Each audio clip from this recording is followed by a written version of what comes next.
एका आईची खरी सकाळ अशीच सुरू होते. डोळे उघडले आणि लगेच आपली सकाळची धावपळ सुरू. तरीसुद्धा मी 2 मिनिटं स्वतःसाठी देते. आरशामध्ये बघून केस वगैरे विंचरले, की आपल्याला छान वाटते. त्यानंतरनं मुलं झोपलेलीच होती.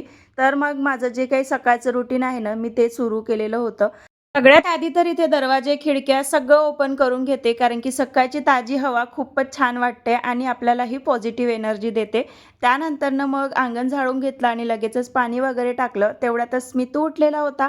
त्याला ब्रश वगैरे दिला आणि त्याला दूध वगैरे गरम करून दिला आणि तो ना सध्या ग्राउंडवर जातो, खूप थकतो. त्यामुळे ना त्याला थोडंसं पीडियाश्युअर मी दुधामध्ये टाकून देणं सुरू केलं आहे. त्याचबरोबर रिधूला. तर एकीकडे एकाचा ब्रश आणि दुसऱ्याकडे दुसऱ्यांचं दूध पिणं चालू होतं. तेवढ्यातच माझा चहाही झाला.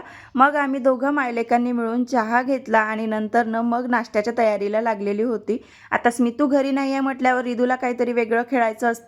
तो एकटा असला की असं जेसीपी सोबत माती खेळणं त्याचं सुरू असते. तेवढ्यातच माझा नाश्ता वगैरे झाला आणि सगळ्यांनी मिळून छान असा नाश्ता केला आणि अशी झाली आमच्या दिवसाची सुरुवात. चला भेटू उद्या. तोपर्यंत बाय.